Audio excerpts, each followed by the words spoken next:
bem-vindos a mais um episódio do Pode ADV, o seu podcast jurídico, um podcast que vale a pena acompanhar. Hoje eu tenho uma convidada especial, doutora Cristiane Pacheco. Obrigada por ter aceitado o nosso convite, doutora. Ela que é advogada, empreendedora, mãe. Como é que você faz? Oh, meu Deus, pra né? poder, ali organizar, conciliar tudo isso. Eu te devolvo a pergunta, Gabriele. Você é mãe de dois pequenininhos, né? Exatamente, é uma loucura. Na verdade, acho que é uma característica das mulheres, né? Nós já nascemos multitarefa, faz tudo ao mesmo tempo e no final do dia a gente pensa como que eu dei conta de tudo isso.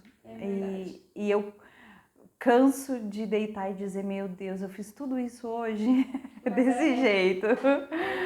Assim, é padecer no paraíso, né? É muito bom. É uma recompensa no final do dia quando a gente vê todas as tarefas realizadas, né? Como você mencionou. E há quanto tempo, assim, já na área jurídica? Advocacia? Já tem o quê? Mais de 20? Jesus do céu! Isso vai revelar muita coisa a meu respeito, né? Mas tem mais de 20 anos. Eu dediquei muito tempo da minha vida na educação jurídica. Eu terminei a faculdade e entrei no mestrado. Nisso eu já comecei a dar aula, né? Isso lá no Sul ainda. Dando aula, logo eu assumi a coordenação do curso. E aí eu mesclava, né, a parte pedagógica, a parte educativa com a gestão do curso de Direito, a gestão acadêmica. E aí fui convidada para vir para Barreiras, Bahia, encarar esse desafio de mudança de estado, ficar longe da família, para assumir o curso de Direito aqui, na época era a FASB. E quando eu mudei, eu optei, lá no Sul eu advogava. Era assim, o meu foco principal era a educação, mas eu advogava. Quando eu mudei para Barreiras, eu decidi que era coisa demais, mudar filho, mudar a casa, ficar longe de tudo. Então eu iria focar na educação. E assim eu fiz por muitos anos, né? E trabalhei na coordenação, em sala de aula, depois fiquei só na coordenação. Então, muito envolvida com a parte jurídica, sempre ligada ao direito, mas relacionada à educação, à formação.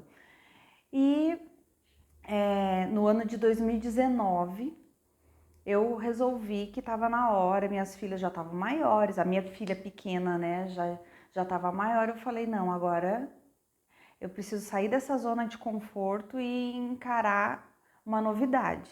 E aí veio a advocacia. A advocacia. Primeiro foi. Eu achei já que já ia entrar no empreendedorismo. Não. Foi a advocacia, mas junto com a advocacia. Mudança, você não advogou. Não. Fiquei na área da educação. Isso. Eu trabalhei 11 anos com educação, né, formal aqui em Barreiras. 10 anos eu fiquei, 9 anos eu fiquei voltada somente para a educação. Eu não advoguei. Eu não fiz outra coisa a não ser a FASB. 2019 despertou em mim esse interesse. Aí então a gente montou o escritório de advocacia e junto com o escritório de advocacia o Offices Coworking. Então, tudo em 2019, ali. Foi em 2019. E de onde surgiu assim a ideia do Offices? A ideia do Offices é uma ideia da minha sócia, né, Rosângela. Ela veio dessa experiência de coworking em Brasília. Aí conhecemos vários coworkings, várias propostas, a gente estudou o mercado e montou o coworking com a intenção de hospedar o escritório de advocacia aqui. Exatamente. E inclusive até para ajudar a jovem advocacia, né, que sai da faculdade ali e aí não tem de início assim um escritório físico, né? E às vezes consegue já os clientes e não tem onde atender, né? A ideia do coworking é fantástica, né? Eu sou uma entusiasta desse modelo de negócio, primeiro porque ele te flexibiliza, tá? na tua estrutura física, ou não. Eu quero trabalhar de casa, mas eu preciso atender um cliente. Eu consigo trabalhar de casa e eu preciso desse local somente para atendimento. Então, você não precisa manter uma estrutura física. E outra, a comodidade, que é estar num lugar que te oferece tudo, toda uma estrutura, e você não tem que se preocupar, porque eu falo sempre, a gente tem uma burocracia administrativa de gestão de negócios, que cada dia uma conta para pagar, cada dia um imposto, cada dia um órgão público para atender, né? É bombeiro, é prefeitura, é contabilidade. Então, os negócios envolvem, né? O empresário, ele se envolve com uma burocracia que toma muito tempo dele. E um jovem profissional, seja ele advogado, a gente tem muitos arquitetos, muita gente de outras áreas, né, que utiliza a estrutura, ele acaba focando na profissão. O negócio dele é atender cliente, resolver o problema, é fazer o projeto, é fazer o processo e não ter que se preocupar com todo esse bastidor que existe, né? Burocrático, né? É um desafio também, né? Para o jovem, tanto da advocacia como de outras áreas, né? Inclusive, estamos aqui em uma das salas, né? Do Office Verdade, é uma delícia poder estar aqui. E para gravar o podcast, né? Não tinha um estúdio. Aí eu falei assim, poxa, eu vou gravar onde? E no escritório de cada um não fica legal, né? Porque... Aí eu falei assim, vou no Office. Que bom! Aí abri o Instagram lá, já vi as salas, né, do Instagram lá, pelo Instagram. E falei, pronto, a sala de reuniões, toda legalzinha pra poder gravar. E falei, ali mesmo, já. Não, e a ideia é justamente essa. É um espaço multiuso para várias possibilidades, né, para um uso compartilhado, para um uso individual, para uma reunião, para um podcast. Olha que fantástico! Tem de salas menores ou maiores, né? É verdade. Várias pessoas, muito interessante. E agora vamos falar então sobre o empreendedorismo, né? Pois bem. De onde, quando foi que entrou, porque a advocacia a gente já sabe que depois que você veio para Barreiras começou em 2019, né? Junto com o Offices. E o empreendedorismo, ele entrou quando? Quando ele encaixa nessa história? Posso te dizer assim, sabe, Gabriele, você me conheceu uma e hoje eu sou outra, porque é uma mudança de cabeça, de mentalidade, e que eu acredito que o que despertou isso em mim foi o Office Coworking, foi toda a gestão, foi entender, foi organizar. Eu sou muito assim criteriosa nas minhas coisas, então se tem que fazer, como que tem que fazer, eu quero entender. Tem quem faça, tudo bem, a gente precisa e é uma rede, né, de colaboradores, mas eu quero saber o porquê e o para quê. Isso me abriu um olhar para um outro nicho, né, vendas, gestão de pessoas de forma diferente, porque eu acredito que eu consiga conversar muito bem, resolver problemas muito bem. Meu universo era professor, aluno, às vezes um pai, às vezes uma outra situação externa, mas meu foco era esse. E aí eu aprendi nesse tempo, né, como lidar com um cliente, porque eu não encarava o aluno como um cliente. Isso é uma verdade. Eu tinha um serviço para prestar, minha obrigação ali era oferecer algo de qualidade, eu lutava pela qualidade o tempo todo e todas as questões relacionadas a preço, a satisfação com outros setores não era uma preocupação minha. E a partir do momento que você começa a empreender, você não consegue dizer eu só faço isso, eu só vou cuidar do financeiro, ou então eu só vou cuidar do RH, eu só vou cuidar dos clientes. Não existe, né? Então você se vê num outro universo. Eu me vi dentro de um outro universo. Isso foi me gerando interesses, né? E desse interesse em estudar, conhecer, eu falei, olha, um jeito muito bacana de estruturar essa veia empreendedora é uma franquia. E aí surgiu meu outro negócio, Pode falar. que é a Multifilmes. A Multifilmes é mais recente. A Multifilmes a gente inaugurou final do ano de 2022. 2022, ela não tem nenhum ano, então ela é um bebê que merece a nossa atenção, né, o meu foco. E traz uma realidade assim de marketing, de entender de marketing, de entender de gestão de pessoas, porque a Multifilmes ela oferece produto e serviço, né? Eu vendo um produto que é película, várias formas de película, mas essa película precisa ser aplicada pelos meus aplicadores, porque ela não é eu não vendo a película para a pessoa aplicar. Então eu vendo a película e presto serviço, né? Então é cuidar de produto, serviço e todo esse meio aí do empreendedorismo. A franquia dá um suporte, né? A franquia e a Multifilmes assim é uma grande franquia. Posso dizer que eles são grandes no mercado, embora seja uma área restrita, né? Que é um público de película que envolve muito de veículo automotor e por outro lado também a parte de arquitetura, que é colocar em casas, fachadas, lojas, onde tiver vidro a gente aplica, mas eles têm know-how, né? É uma empresa de mais de 20 anos. Então, enquanto em 20 anos eu estava lidando com o direito, o Júnior da Multifilmes estava aplicando película.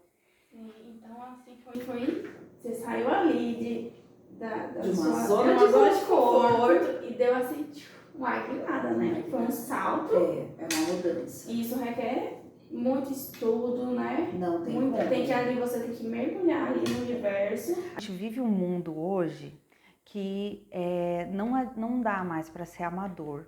É claro que é preciso começar, é preciso fazer, você pode aprender no caminho, você vai aprendendo na trajetória, mas dizer assim que por instinto, ou por talento, ou meramente por habilidade, não te leva a lugar nenhum, né?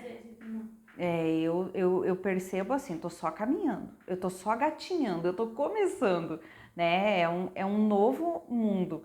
Eu tô descobrindo uma nova forma de viver, de me relacionar, de fazer networking, de conhecer outras áreas, de abrir a cabeça. Então, hoje eu falo assim, eu vivi nesse tempo, um tempo bem acomodada, né? Muito feliz com o que eu fazia, a questão não era infelicidade, era muito feliz com a educação e de repente só isso não me bastava, né? E eu penso assim, eu saí da educação, mas ela nunca saiu de mim, porque tudo que eu faço com esse olhar meio pedagógico, diz que eu tenho uma fala de querer que todo mundo entenda muito o que eu tô falando, então eu até repito, eu sou insistente, eu quero ter certeza de que tá aprendendo. Isso eu carrego do meu tempo de professora, né? Tá ali. Eu falo assim, eu saí da educação formal, daquela educação de formação, do diploma, mas eu continuo num processo educativo, sabe? Minha realização mesmo, pessoal, é quando causa transformação nas pessoas. E hoje eu vejo que isso é possível através de um produto, através de uma conversa, através de um treinamento, na minha área da advocacia, né, que eu atuo, e é quando eu me realizo, de verdade. E aproveitando que você falou da área que você atua, qual é a área né? advocacia? Nessa mudança aí de foco, bem no ano ali na 2019, 2018, quando eu comecei a movimentar, surgiu a Lei Geral de Proteção de Dados. E ela entrou em vigor em 2020, então naquela época eu me interessei pela lei já comecei a estudar e participar desse movimento de LGPD, né, que é proteção de dados. Então, quando eu comecei a advogar, junto com a advocacia, eu foquei em me aperfeiçoar nessa área de direito digital. Foi. O meu início da advocacia já foi focado nisso. Então eu já comecei e lógico que naquela época era um estudo, era uma prospecção. Aí na sequência surgiu o Núcleo de Proteção de Dados no Oeste Baiano. O nosso escritório já buscou esse apoio. Então a gente foi crescendo junto e os clientes foram surgindo. Do começo que parecia uma coisa assim, um modismo. Ah, não, isso não me atinge, era o que a gente ouvia dos empresários. Para hoje a realidade é outra, porque dado é tudo, né? Os nossos dados são muito valiosos e as pessoas estão tendo consciência disso, as empresas estão tendo consciência disso. Então a gente tem clientes demais que vêm pela necessidade do mercado. Para ele fazer um contrato, o outro contratante está exigindo saber como ele faz com os dados, como é que ele trata os dados, como é que ele cuida desses dados. Então, o público do Oeste Baiano está sendo exigido pelo mercado externo. Externo, em alguns casos, do exterior ou de outros contratos com outras empresas de outras regiões. Certo. Então, LGPD. A sigla é Lei Geral de Proteção de Dados. Ela é direcionada mais para empresários ou para pessoas físicas também? É assim, né? A lei, ela protege dados pessoais. Então, ela protege os dados de pessoas físicas. Né? Os titulares são pessoas físicas, que podem ser menor, podem ser... eu falo sempre, por trás de uma pessoa jurídica tem uma pessoa física. O dono da empresa, o gestor, o sócio, ele é uma pessoa física, né? A empresa em si não o dado da empresa não é tutelado pela LGPD. Mas aí o proprietário, o gestor, o dele sim. O dele sim, mas ele trata com dado, ele trata dado de cliente, que é pessoa física. Ele trata dado de colaborador, que é pessoa física, né? Então, quando você pergunta assim, para quem serve a LGPD, quem tem que se preocupar com a LGPD, é qualquer pessoa que trate dados pessoais. Um advogado, ele tem seus clientes. Como é que ele faz? Como é que ele armazena essas informações? Tem informações super sigilosas, tem informações sensíveis. Então, como é que ele faz? Ele precisa ter essa preocupação.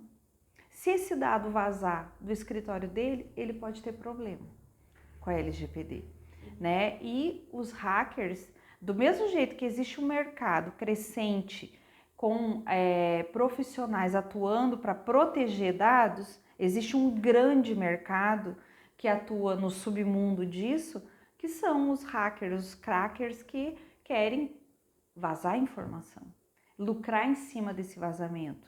Exigir, né, resgate das informações. De uns anos pra cá a gente tem notado, né? Vazando informações de órgãos públicos, né? Porque órgãos públicos hoje são uma grande vitrine desse mercado negro de dados, porque é muito fácil expor e vira notícia, né? Mas a ideia é que o empresário, as empresas, as multinacionais, o mundo todo, preste atenção que dado é o novo petróleo, né? Diz que mais importante do que ter riquezas materiais é você ter controle sobre seus dados. E a gente perde isso muito fácil, assim, num clique de uma política que você aceita, porque você quer entrar naquele aplicativo, então você nem lê, ninguém lê. Texto enorme, né? A gente vai simplesmente você clica e vai. Então essa automação que é assim para todo mundo, né? Não pensa que eu por entender, também vou ler toda essa política. Não tem condições. A gente lê por necessidade, mas a gente lê, mas em determinados casos a necessidade faz o uso. Você acaba clicando, mesmo sem concordar. Porque ou você está inserido naquele cenário, vamos dizer, dos aplicativos das redes sociais, ou você está inserido naquele cenário ou você está fora do mercado. Exatamente. Então você não se vê em outra condição a não ser clicar. Quem tem empresa não dá mais para ficar de fora, né? Então você lê, diz assim, não, isso aqui é muito invasivo, mas eu vou clicar. Agora, eu tenho o trabalho de ler, eu sei aonde eu estou clicando. E a 99% dos usuários não lê. Então a lei faz o quê? Ela resguarda um mínimo de controle em determinados sistemas, né, no caso desses aplicativos, de regras quanto ao uso desses dados, quanto ao compartilhamento desses dados. Muito embora a gente possa dizer ainda que isso é um processo caminhando e que tem muito abuso, né? Ainda existe muito abuso. Aí você pede para essas big techs esclarecimentos sobre as políticas e eles não dão esclarecimentos satisfatórios. Eles dizem, não, a gente não aciona o microfone, mas ao que tudo indica, ao que os estudiosos apontam, o microfone é acionado quando você está dentro da rede. Então, já percebeu que às vezes você fala uma coisa e de repente começa a vir oferta daquele produto? Sim. Né? A gente acaba de falar alguma coisa e vai lá e aparece. Se você... O Instagram vem lá uma publicidade relacionada. Como isso? Como isso, né? Então, assim, mas a política, se você ler a política do Instagram que você citou aí, ele diz que não tem acesso aos microfones. Eu nem sei se podia falar do Instagram. Ai, que ele derruba. Enfim, né? Mas, então, você começou já, quando você resolveu voltar a advogar, já entrou para o LGPD, que estava ali, né, lado a lado, tinha acabado de surgir o LGPD. Já existia a GDPR na Europa, né, como um movimento forte de proteção de dados. E essa discussão estava no Brasil e o projeto foi aprovado. Foi 2020. 2018. 2018? 2018. E em 2020 ela entrou em vigor. Ah. Ela ficou 2 anos aí em vacatio legis. Que é o tempo, né? Era o tempo, vamos explicar. Era o tempo que... Vacatio legis é o tempo que o legislador dá para que a lei venha a ser conhecida. Mas hoje a gente está em 2023 e ela ainda está sendo conhecida. Aí, a sua advocacia é voltada para consultoria e assessoria de LGPD. É claro que isso aí me traz um movimento. A gente foca muito na advocacia empresarial, né? E inicialmente tinha um foco no agronegócio. Mas a LGPD e essa consultoria e assessoria de empresas para adequação de LGPD abriu um nicho para uma advocacia empresarial. Então, hoje em dia, meu foco é advocacia empresarial baseada, né, vamos dizer assim, estruturada na adequação de LGPD. E é um processo contínuo, não acaba mais. Você diz assim, não, pronto, eu fiz minha adequação, acabou. Não acabou, não. Porque é uma lei muito nova. Então, o tempo todo tem modificações, tem entendimento da Autoridade Nacional de Proteção de Dados, que é recente. Então, ela também está se estruturando e a gente segue nesse contínuo. E outra, as empresas, elas estão sempre adquirindo um software, adquirindo um novo equipamento, mudando o enfoque, mais agressivos em relação ao marketing. Então, o tempo todo, as políticas têm que sofrer alteração, que é uma nova adequação, uma readequação de suas questões internas em relação a dado, né? E assim, a demanda aqui no Oeste, tá sendo, atualmente ela é grande? Não, ela é crescente. Ano a ano aumenta. E assim, poucos tinham uma consciência da necessidade de se proteger mais, de entender, de saber.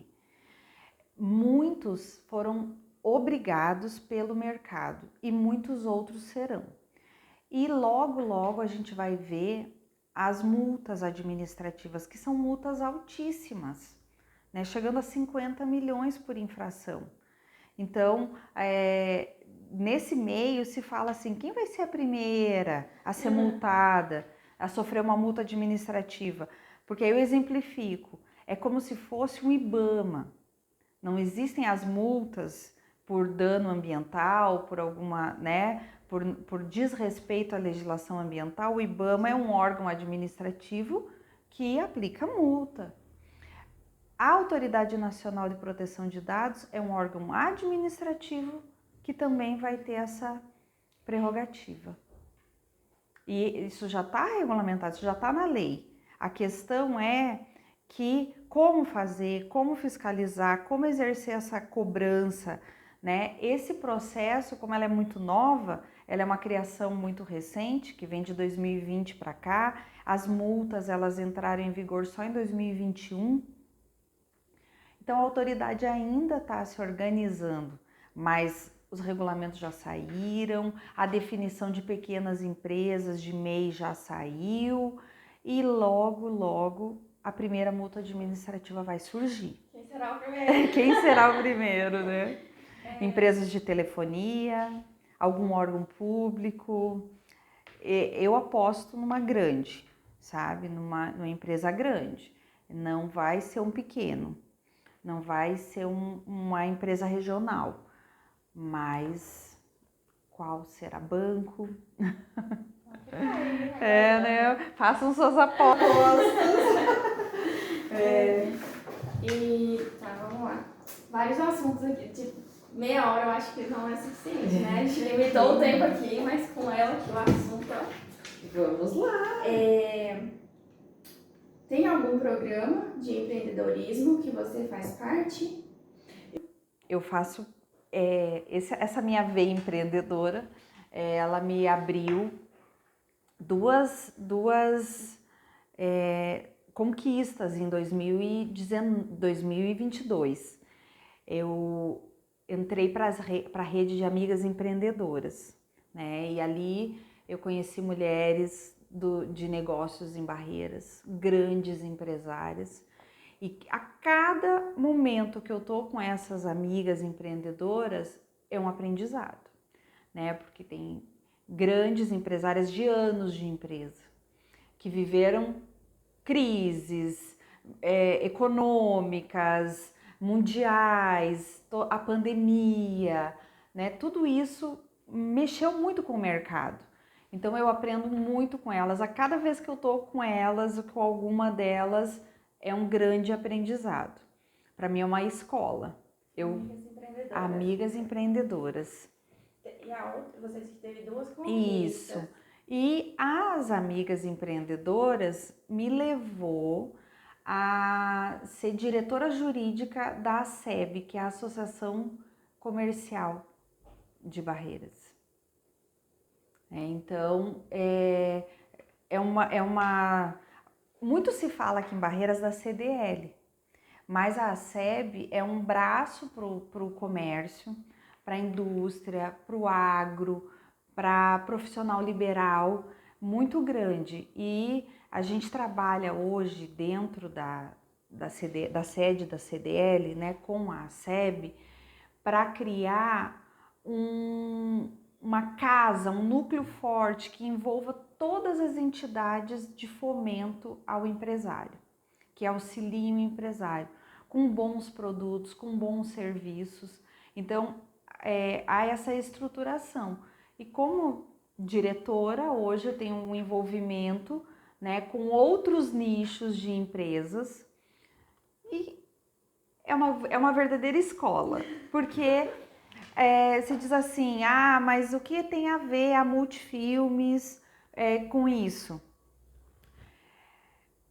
Realmente, não, diretamente, o meu produto é muito diferenciado. Meu produto e o meu serviço é muito diferenciado.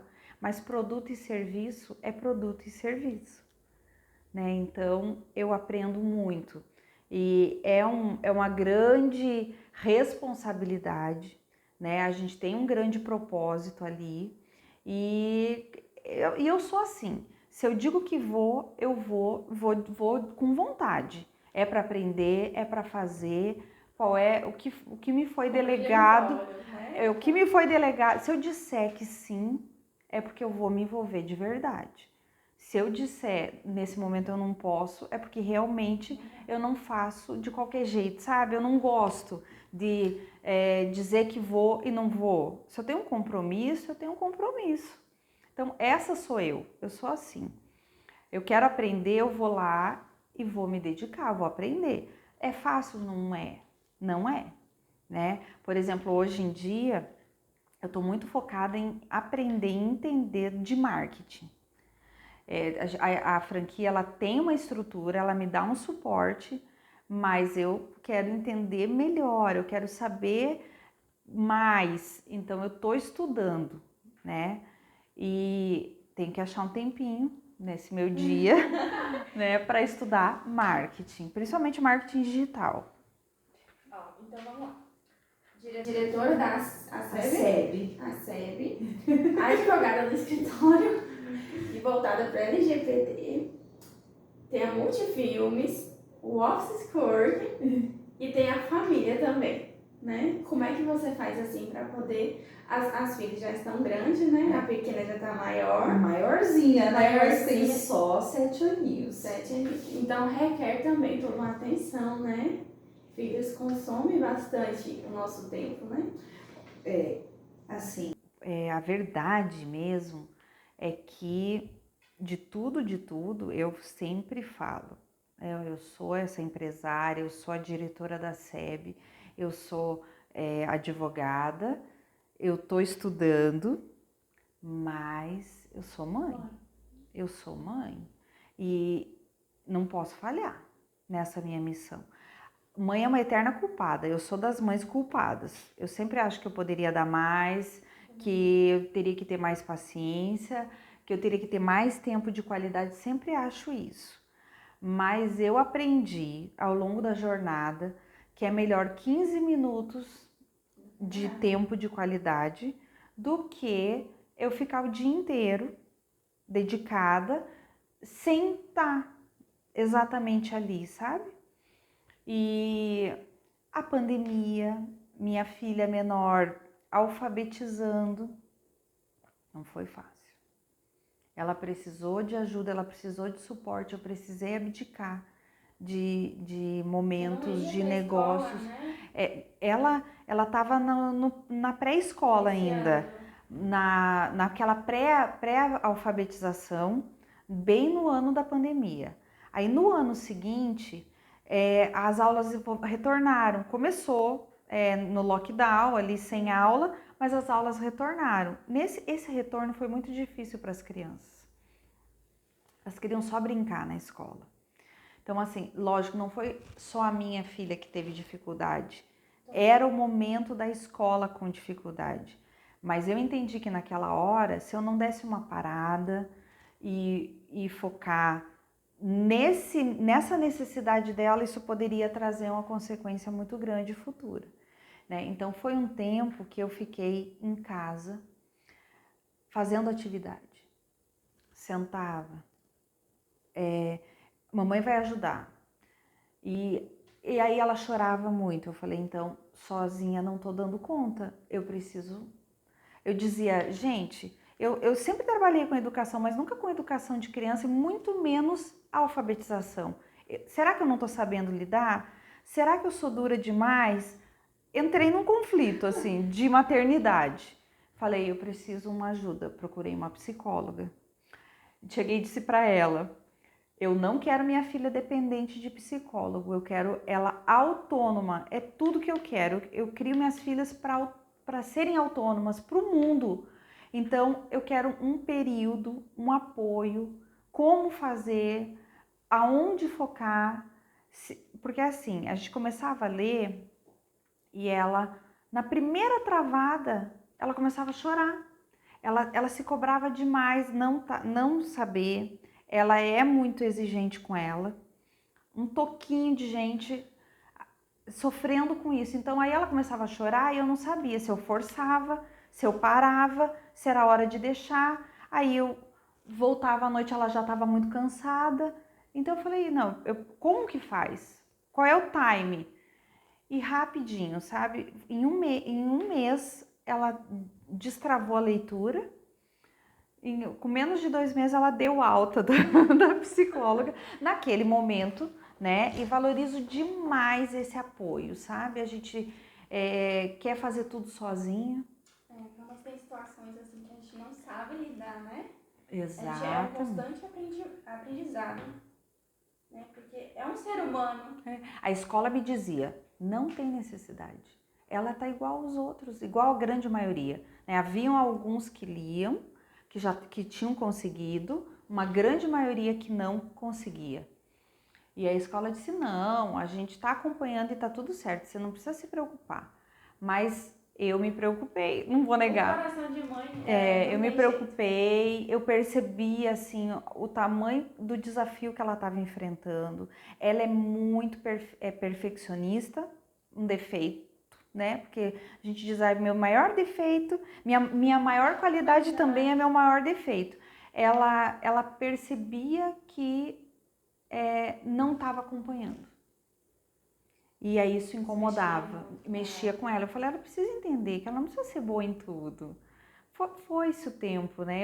Eu já fui aquela mãe que queria tudo, que achava que tinha que aproveitar o tempo da criança com muita coisa. Hoje em dia, já era.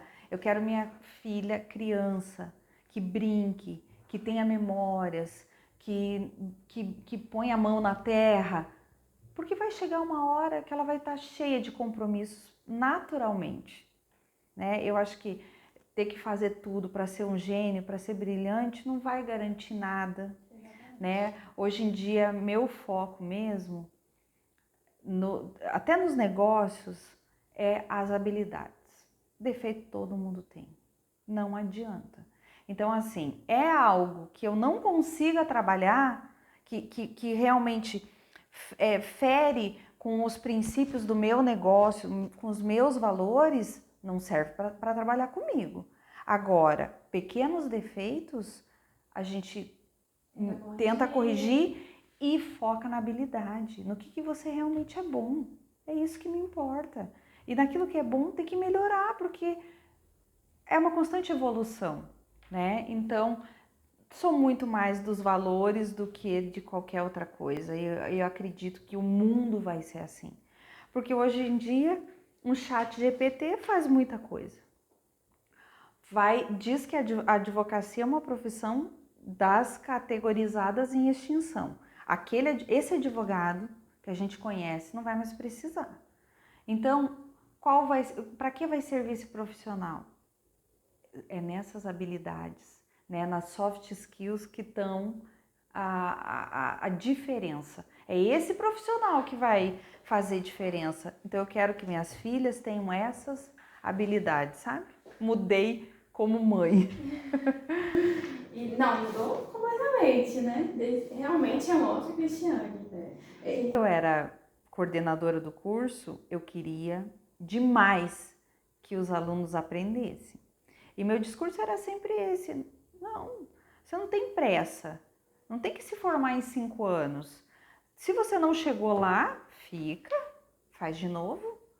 Eu não estou te oferecendo uma educação, eu não posso dizer para o mercado que você está apto se você não tiver minimamente apto, né? Não é ser o melhor, não precisa ser o topo, mas eu dizia assim, gente, o que formalmente se exige é 50%.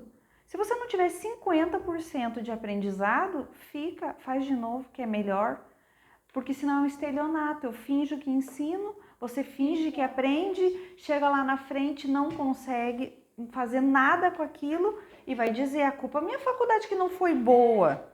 Aí vai se sentir uma pessoa frustrada e vai procurar um culpado. Então, assim, eu dizia naquela época que eu não acreditava em EAD. Não acreditava, sabe? Eu dizia assim, não existe. A boa formação é a boa formação do contato, do olho no olho, do tira dúvida. Não é um chat, não é, responder depois, não é receber essa resposta depois, isso não funciona. E o que fez a pandemia com a gente?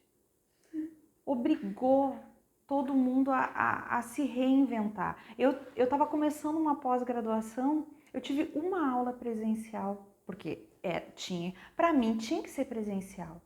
E eu falo assim, com muito orgulho, foi um momento fantástico na minha vida, totalmente online. A questão é, você se doa, você se dedica, você quer fazer aquilo dar certo? Porque tem gente que liga a câmera e vai fazer outra coisa.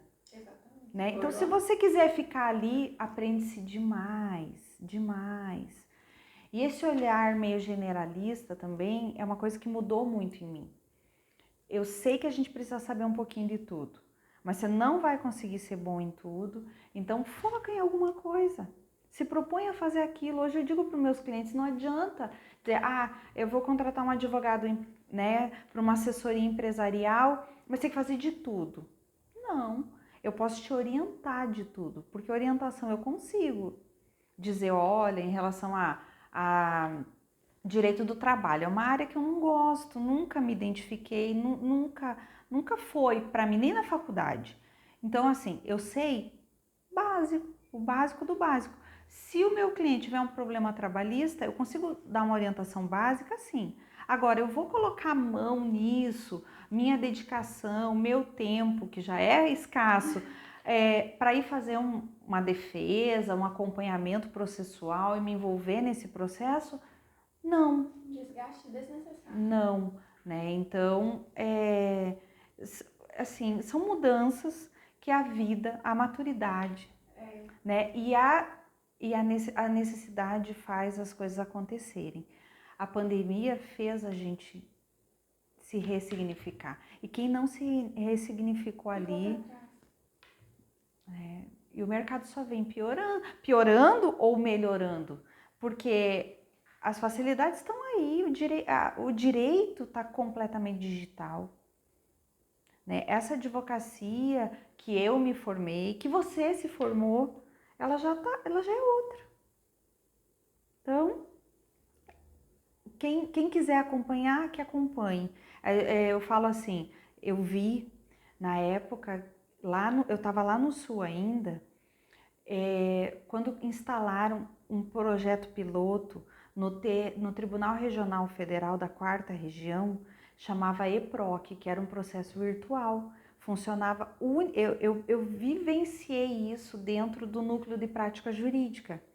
A gente tinha uma parceria com a Justiça Federal e atendia alguns casos de previdenciário, voltados justamente para as questões mais simples. Não era aposentadoria por idade nem por tempo de serviço.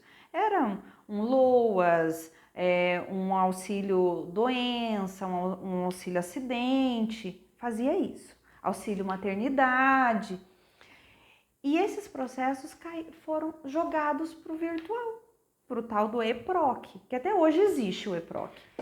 Esse EPROC, ele, na época, então, ele era um piloto do TRF4, né, da 4ª Região, e a jurisdição ali da cidade onde eu morava foi, né, sorteada para fazer o piloto. E era assim, 100% dos processos. Não tinha... Aí entraram na justiça, a OAB, porque os advogados mal sabiam usar o computador naquela época. Mal sabiam usar a internet, que dirá digitalizar documento, tudo isso.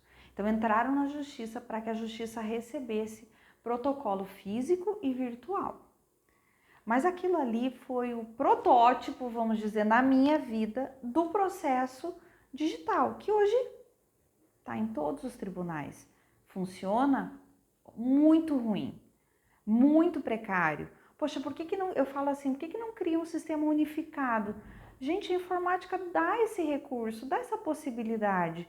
Você vai entrar em qualquer que seja, Justiça Federal, Justiça Estadual, Justiça do Trabalho, poderia ser o mesmo sistema. Não, não é. Então, além da dificuldade do digital, te traz aí várias formas de fazer protocolo, vários limites, aplicativos que precisam ser instalados no computador para fazer funcionar. É uma assinatura digital. E eu vi muitos advogados ficarem fora desse mercado. A gente estava na pandemia, inaugurou o Office Coworking, veio um profissional aqui uma vez, perguntando para a gente se a gente oferecia o serviço de digitação para virtualizar. Por quê? Ele falou assim, eu sou do tempo da máquina de escrever. Então, o que eu faço hoje? Eu faço a petição escrita, mas eu tenho dificuldade com o computador. E o processo virtual, não sei, eu preciso de ajuda. Aí a gente vê, na época, né, falou, poxa, era um nicho de mercado, né? A gente poderia oferecer esse serviço. Acabou que isso não rendeu. Mas olha, fica. E assim, de lá para cá, quanta coisa já surgiu, né? Quanta novidade.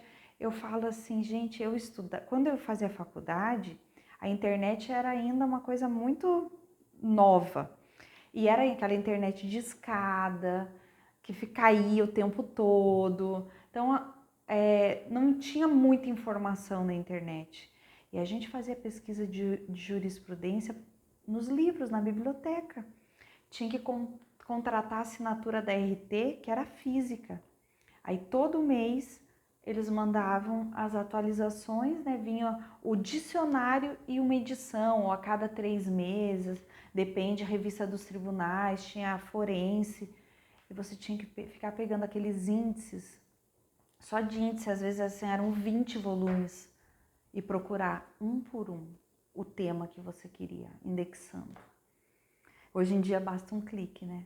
Basta ser bom. E o chat GPT é isso. Se na verdade o bom mesmo é fazer a pergunta certa. Se você souber fazer a pergunta certa para ele, ele te dá ótimas respostas. Então o problema não está na informação, no banco de dados. O problema está no usuário. É a gente que vai ter que aprender a lidar com isso. E assim, dentro da Lei Geral de Proteção de Dados, qual é a sua visão assim, do chat GPT? Porque eles estão, como se fosse, eles estão iniciando, é como se eles estivessem recolhendo as informações para poder formar todo o sistema, né? E ele tem como um protótipo, que ele ainda é um protótipo, ele tem informações somente até, se não me engano, 2020, 2022, 2021. Ele tem um limite, né? Ele não está completamente atualizado, mas não é a verdade também. Isso está nas políticas, né, da OpenAI, dizendo que ele ainda é um protótipo, mas muito se vê que ele tem informações super atualizadas. E o grande problema é que ele se autogerencia, né? Ele mesmo vai armazenando novas informações. Não tem como, assim, um movimento de muitos envolvidos com a área de tecnologia dizer que é um perigo, que não pode ser assim, mas simplesmente não se dá um passo para trás. Não se dá. Ele já é uma realidade.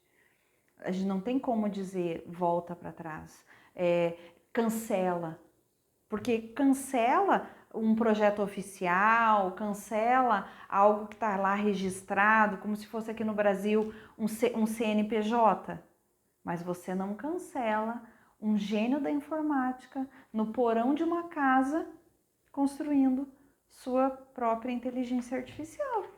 Isso não existe, né? Então, o movimento, ele já tá aí.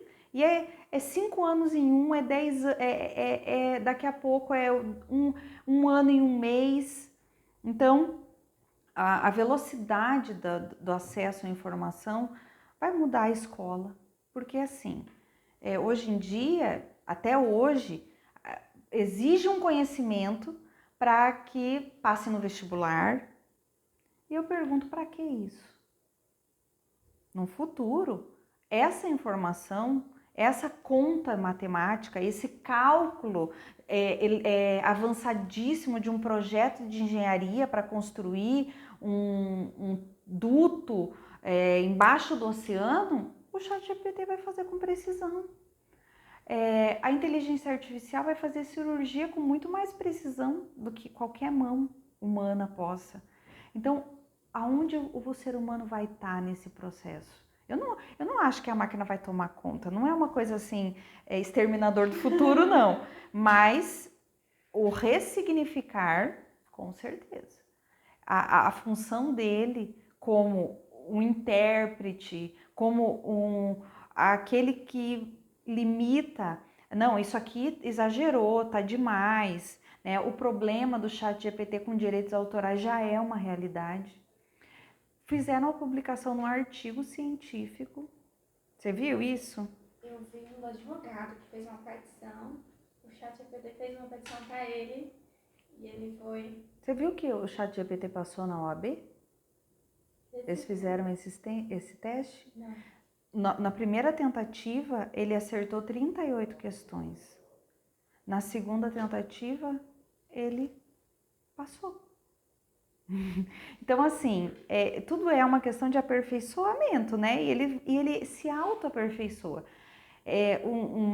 Fizeram uma publicação científica, pesquisadores que consultaram o ChatGPT e não o retiraram.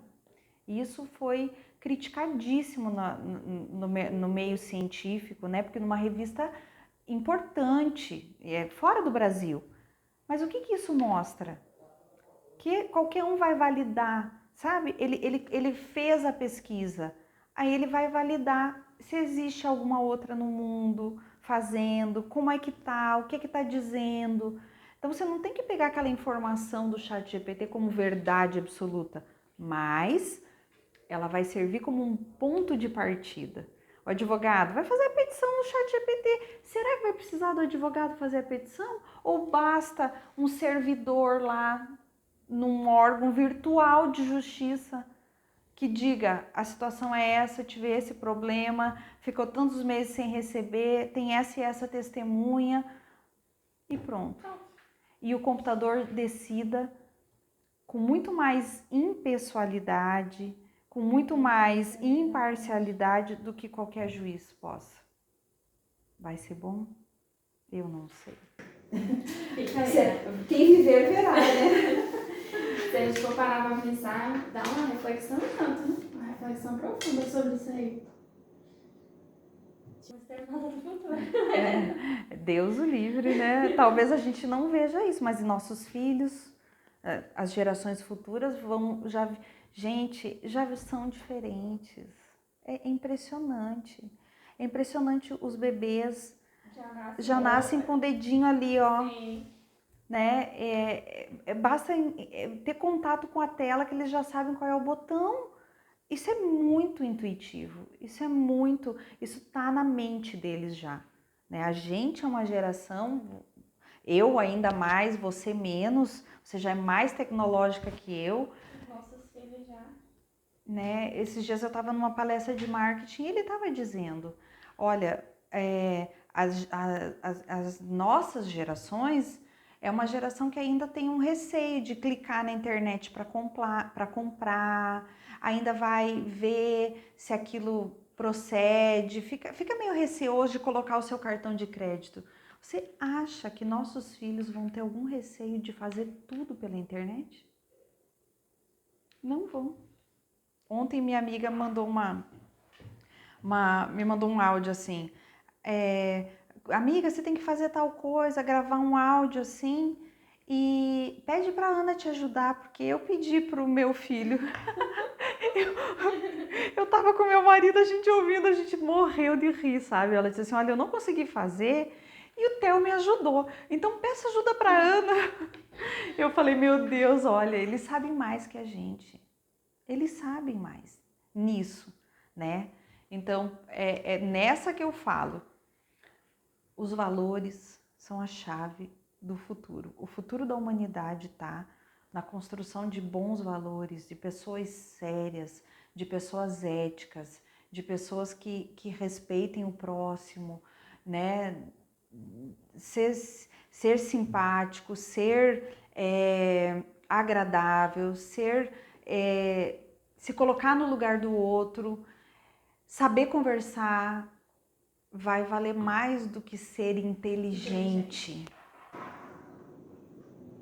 Isso eles aprendem em casa, né?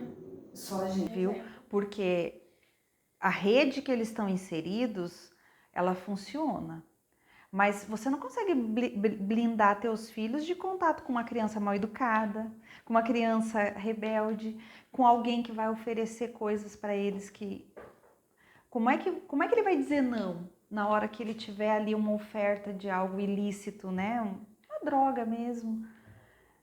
É a base, é o que ele teve em casa.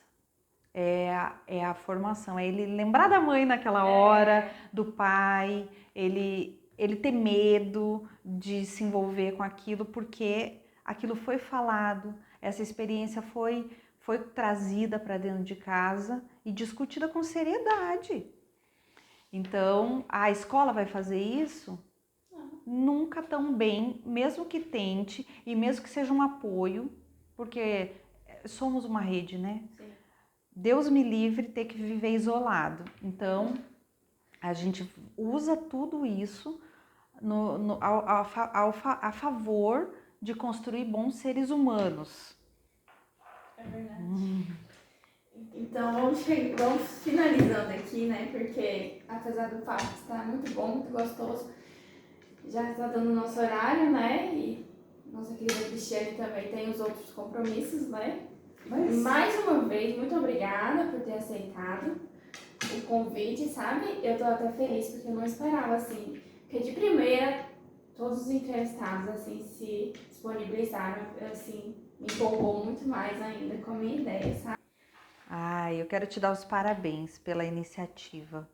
Eu acho que é importante fazer isso, esse movimento, essa comunicação, trazer informações.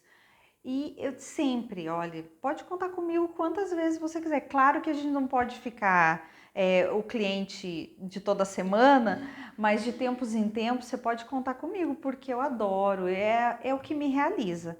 De fato, eu sou empresária, eu sou advogada, mas no fundo, eu sou uma grande educadora, sabe? E toda vez que eu tenho oportunidade de falar com o público, é o que me traz mais gratidão, assim, dizendo, poxa, esse é o meu caminho, é para isso que eu nasci. E isso a gente pode fazer, não é só dentro da sala de aula, isso foi uma das coisas que eu descobri também, né?